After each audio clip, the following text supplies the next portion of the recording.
you have a 3? Go fish. Do you have a 10? Go fish. Do you have an 8? Go fish. Do you have a 2? Go fish. Do you have a 7? Go fish. Do you have a 9? Go fish. Sorry, I need to go to the washroom. You know how those burritos hit me.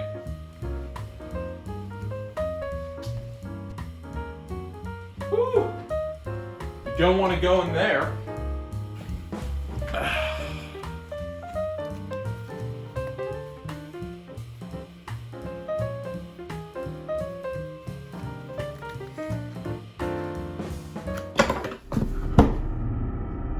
No. Stop, no! Did you touch my cards while I was in the washroom? No. Did you touch my cards while I was in the washroom? No. Yeah? Then why is there one more card that I had before I went to the washroom? I didn't take your cards, man. Oh, really?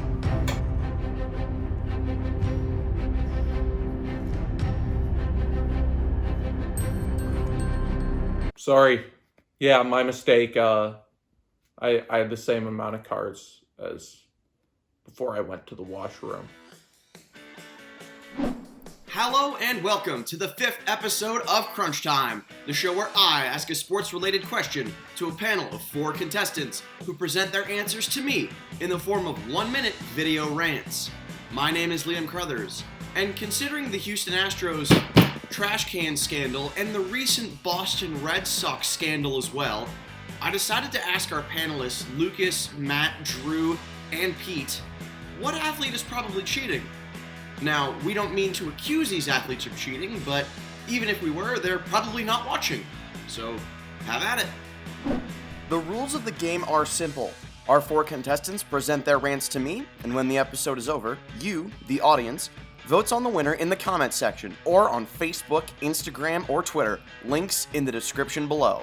But before we get into the rants, let's go over last episode's voting results. Lucas, who ranted that Zach Cassian and Matthew Tkachuk need to get into a fight, got a whopping 57% of the vote. Wow, Lucas, it looks like the West Coast finally has a winner, because, Vancouver hasn't won anything. Arguing for Jose Bautista and Rougned Odor, Kennedy got 7% of the vote. Much like Jose Bautista, she gets knocked out of crunch time. Hunter, who argued for Ron Artest and Ray Lewis, lost, with 28% of the vote. So Hunter, I guess all that dancing he does couldn't motivate you to a win. Lastly, Ella finished with 8% of the vote, arguing for Kawhi Leonard and Brad Marchand. So unfortunately for her, unlike Kawhi, Crunch Time championships stop at 1. And now, without further ado, let's get into the rants. Our returning champion, Lucas Wacker, will be arguing that Tom Brady is cheating. And this time, I don't think Patriots fans are going to defend it. The Whack is back. And this week, I'm saying that Tampa Bay's new QB, Thomas Edward Patrick Brady Jr., is probably cheating. I'm sure most of you, including myself, have had their NFL postseason dreams come to an end by the hands of Brady and the Patriots. Just run the ball, Seattle. Gosh, still not over that. Nevertheless, there's no denying that Brady has had an illustrious career and could arguably be considered the GOAT. Brady's been an underdog since he was drafted in the 6th round at pick number 199, but for good reason. I mean, look at this guy. I can see why nobody but the Pats saw anything in him. Despite his accolades, his career isn't without controversy, including the infamous Deflategate.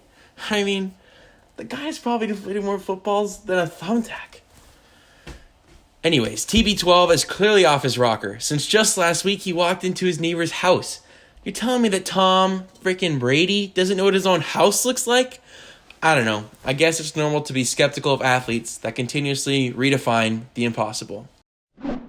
Thanks, Lucas. Tom Brady and cheating. Where have I heard this story before? Next up is Matt Mallard, arguing that Connor McDavid is cheating. I mean, you can't really blame Matt here. McDavid's so fast he's not allowed to skate in a school zone, for God's sake. If any athlete is probably cheating right now, it's got to be the consensus best hockey player in the world. No, not Austin Matthews. Connor McDavid. One thing that stands out to me about McDavid is his ability to bounce back from injuries so many times. Last year, he suffered a PCL tear, which doctors told him would require surgery and keep him out of the entire 2019-2020 season. He opted out of the surgery, and so far has had one of his strongest seasons to date. Flash forward a couple months, he goes down with a quad injury, which doctors say would keep him out for probably 3 weeks or more. He comes back in 2. That's a little fishy. I'll leave you with this little tidbit of information. If you drove as fast as Connor McDavid skates end to end, you would legally not be able to drive in a school zone because you would be speeding. You want to tell me this guy's not juicing? He's the best player in the world. No one's going to question him. Why would they? Someone check him out. Thanks, Matt. I have to disagree with you. Connor McDavid is a great Canadian hero, and accusing him of any kind of cheating is equivalent to treason. Next up, it's halftime. Halftime is brought to you by the KMN Show, where our contestant Matt, along with Nigel Gubechkin and Kyle Cushman, break down the latest in hockey. Draft day gems for 2000.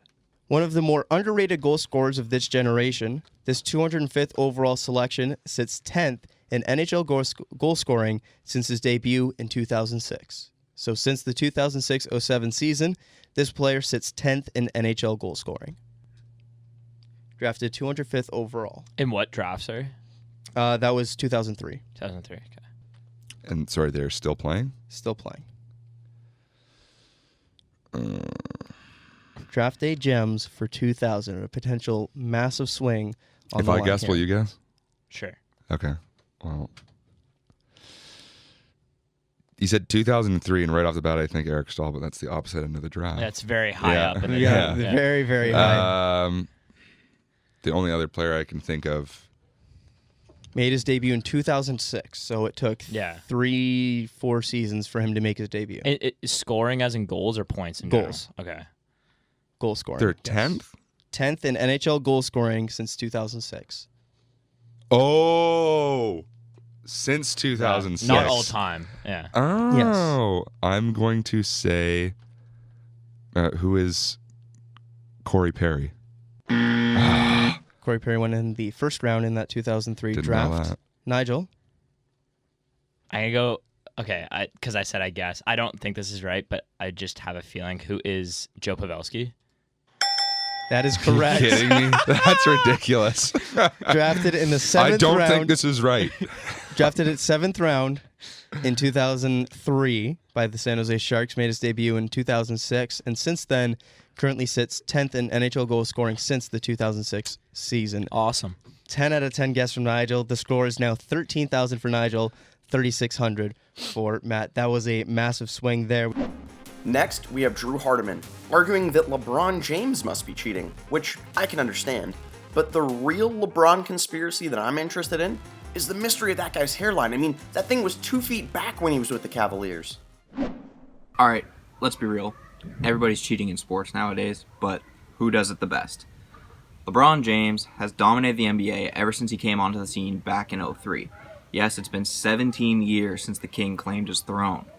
Since that time, he has won 3 NBA championships and 4 MVPs. Even into his mid-30s, LeBron is the best player in the NBA, and a lot of people are wondering, how can someone be so dominant without getting any younger? Well, it's pretty simple, folks. He's cheating.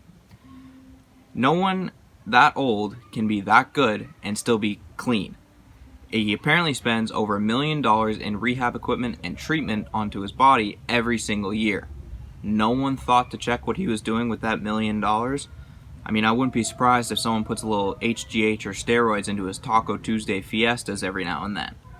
It's got to be in the fine print of the rulebook saying, hey guys, don't turn yourself into a human cyborg at age 34. LeBron must have missed that memo. He's still the GOAT, though. Thanks, Drew. I'm not sure your theory about old age checks out, because we all know that in his mid-30s, Barry Bonds started to eat well-balanced breakfasts and exercise properly. That explains his dominance. Last but not least, we have Pete Barazino, who will be arguing that Kawhi Leonard must be cheating. How could he? He's such a fun guy. Let's cut to the chase. Kawhi Leonard is cheating because he's a robot.